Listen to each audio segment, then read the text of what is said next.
I love cinema. I love movies. I adore movies.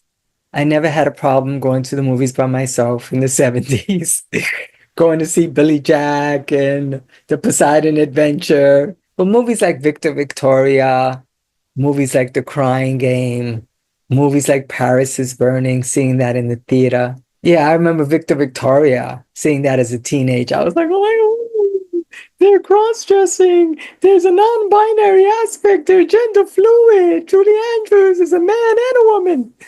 She's a woman portraying a man who's a woman. Yeah, I just thought that was so cute. So today I felt coming out of the theater for the movie that I saw today, which was the last Showgirl. Let's talk about Pamela Anderson. Baywatch, right. So I remember her from that. Very beautiful, beautiful woman. And so here comes Pamela Anderson to me now. Recently, she resurfaced, and the point that she was making that she was no longer going to wear makeup. Going to be 66. I don't have any makeup on right now. I get that. I'm not wearing as much makeup anymore on my shows because this is me. So I get that aging and beauty. And then soon thereafter, I hear about The Last Showgirl. And then I hear that the last showgirl was given to her agent, and her agent didn't tell Pamela Anderson about the movie. The son was notified of the script, and the son brought it to Pamela Anderson, and it was that Pamela wanted to act something serious, wanted to get back into it, and here she is, and she got in the movie. I'm glad she got in. Shelley was Pamela Anderson's character. There was the celebration of the femininity, of the feminine mystique of the woman, the feminine body, the sexiness and voluptuousness of the female body in the home of Shelley. Like I saw one scene where they had a Barbie doll. So it was like leaning on a book on a shelf, and here was a naked Barbie.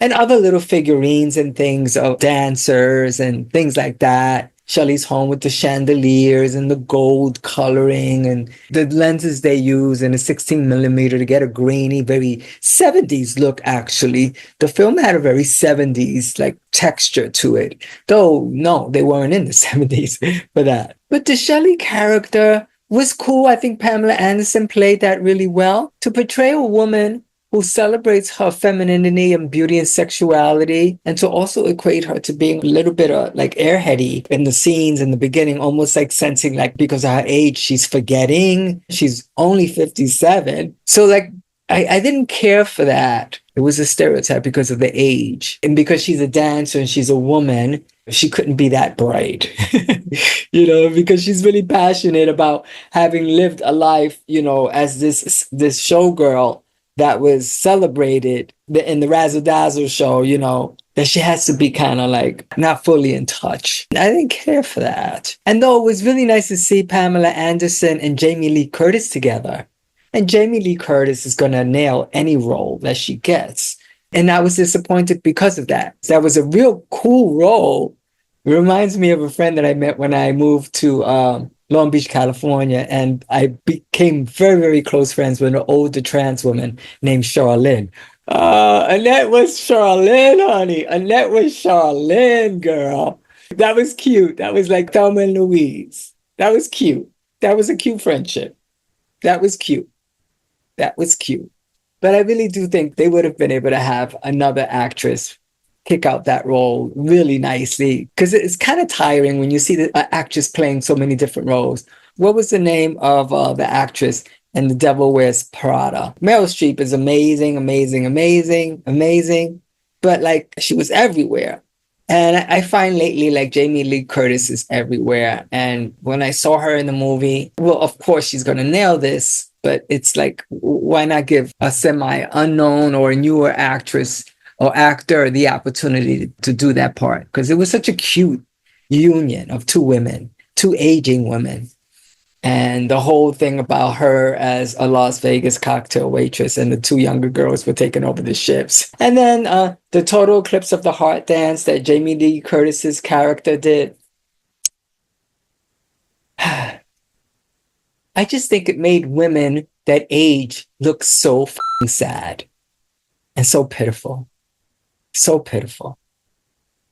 Aging is a reality for anyone in any position that you have, that the younger people are going to come and take it. But I just felt it was just It was just really sad. It made like a mockery to aging and to women. This is a woman's perspective of like that whole show sex, body, the burlesque, the porn. Even though this is not a movie that was related to porn. When we think about Boogie Nights, that was a great movie. Oh my God, that was a great movie. Oh my God, that was great. The whole thing. I got to do a film review on Boogie Nights, but that movie, and the music. Anyway, and the Showgirls movie with Elizabeth Berkley, it's that whole vibe, that the older dogs are eventually going to get kicked to the side. The younger bitches are coming through. But I thought the friendship of the two characters of Shelley and Annette was really, really cute. I didn't care for the story writing. I felt the constant attack to Shelley for the choices that she made to maintain the passion in her life with her career.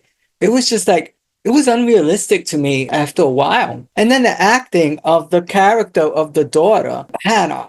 I just felt the lines, the delivery, and how the daughter attacked Shelley in the dressing room about the choices that she made. The movie was just an assault on so many levels to poor Shelley.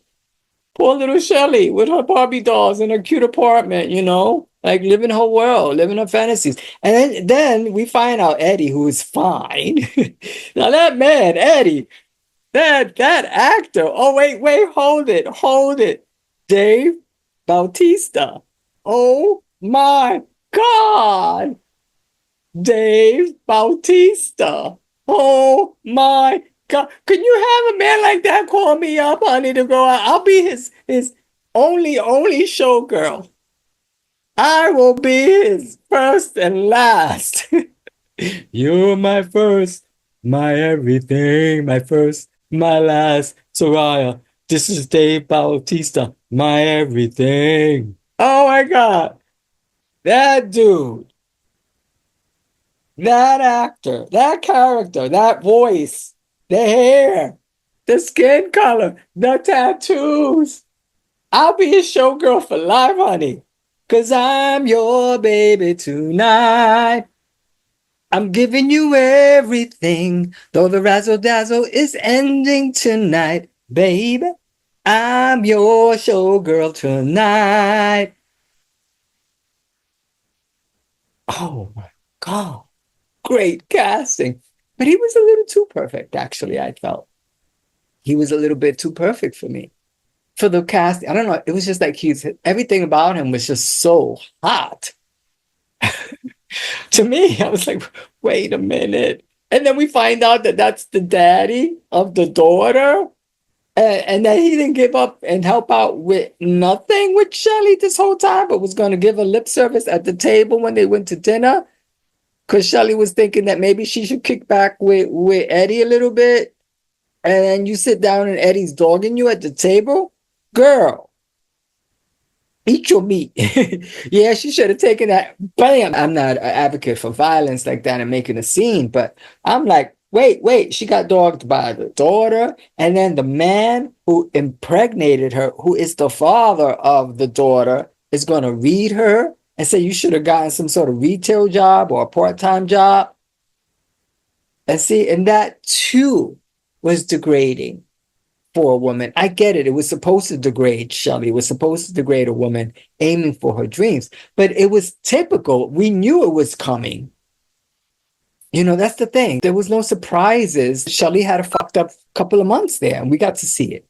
Right? The show ends. She's no longer the queen, and she goes to cast other places, and she lies about her age. I stopped doing that.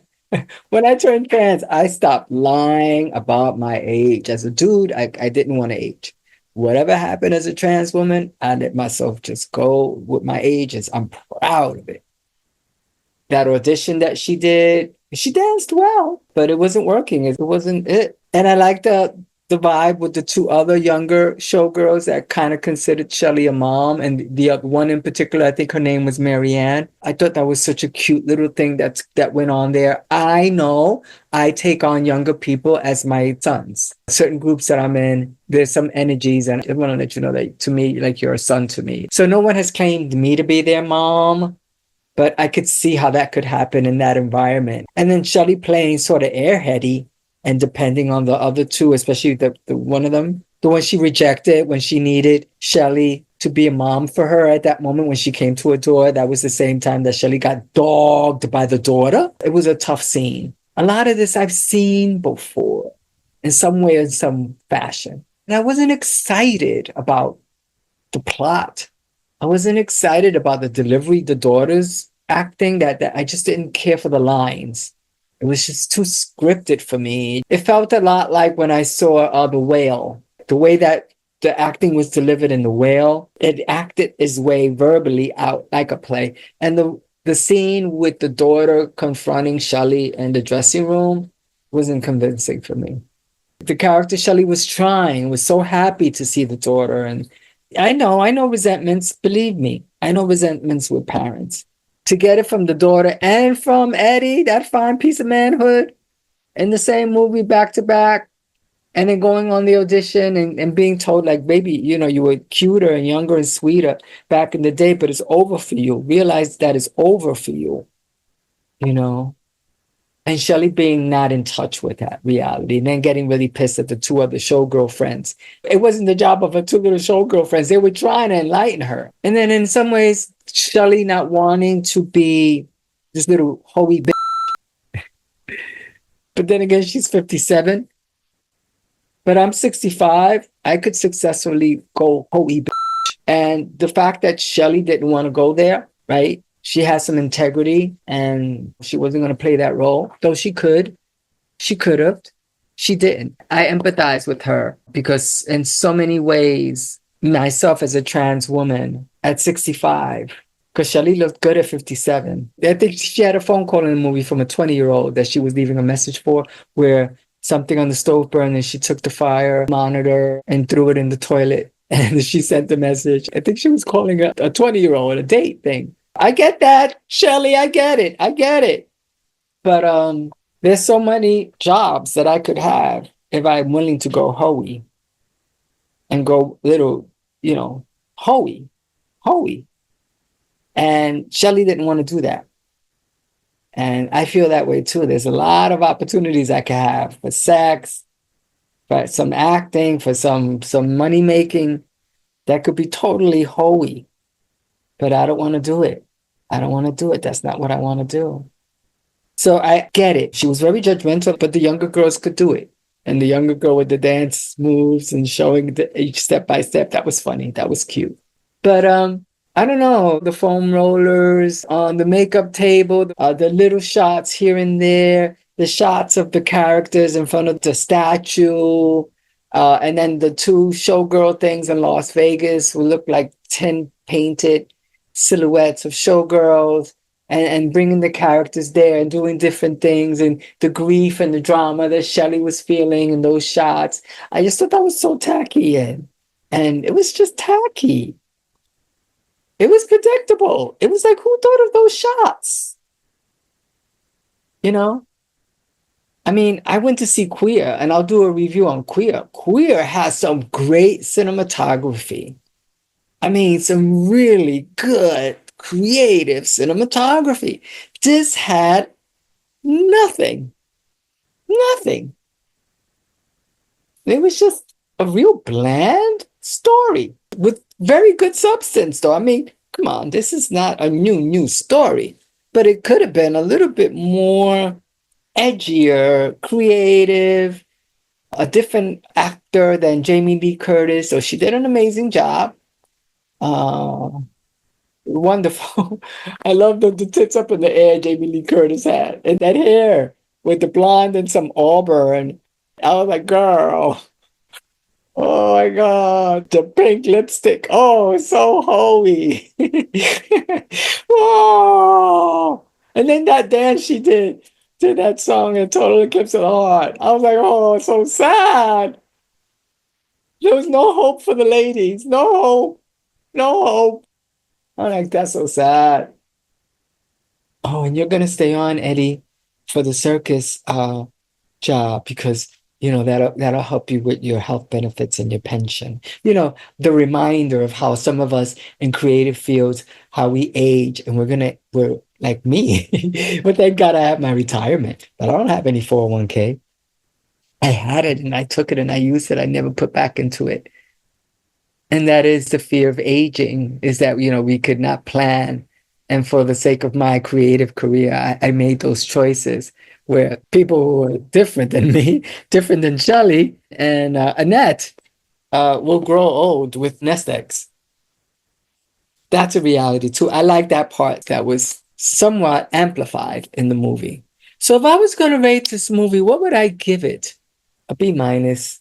I wish there would have been a little bit more creative writing and interpretation of women in this and not have it be so stereotypical. And I was really surprised at the lines that Eddie had that was written in about, it's good to see you in a dress, dressed without your tits hanging out. And she's like, no, my tits are not hanging out. And his space and where he lived or something in his apartment, there was pictures of very exotic women all over the place. So why did Eddie spoke that way to Shelley about her costume? That didn't coincide for me well. I heard that the costumes were from an original show called Jubilee, and also that these were Bob Mackie designs, which is pretty amazing. These were original costumes, and that was hot. I loved seeing these girls with their tits up in the air. It was a shame that I didn't see many girls, the dancers that were in the movie, were playing dancers, full-breasted. A lot of them were very minor, like B cups and stuff, C cups maybe. I'm glad Pamela Anderson had her cleavage. Surely Jamie Lee Curtis, I don't know if those were her breasts or they had prosthesis for that. It was cute. It was a cute movie. I'm glad I saw it. It was entertaining. And Eddie, that Bautista guy. Oh my God, Dave Bautista. Wow. Oh, and that like salt and pepper he had. Oh, mommy, bring that to me. I'm glad I went to see it. And unfortunately, it's not a movie that I would want to watch again. Unless some cute guy comes over to visit and wants to see it, and I'll see it with him. I get an invite to go see it. I'll go with somebody, maybe. I gotta say, I was very, very happy. Pamela Anderson's role, Dave Bautista, very good, very good. Brenda Song as Marianne, loved it. Kiernan Shipka as Jody, very nice, very nice. Billy Lord as Hannah, sorry, I didn't buy that. I didn't buy that performance. And at the end, when they see the last performance of Razzle Dazzle and Eddie there, and the daughter looks like she lost 5 pounds, and it's pretty. I was like, well, why are they making the daughter now come to see the show? Is in there, or was it real? Was it imagined? Did the news break out at the end that that's the daughter's dad?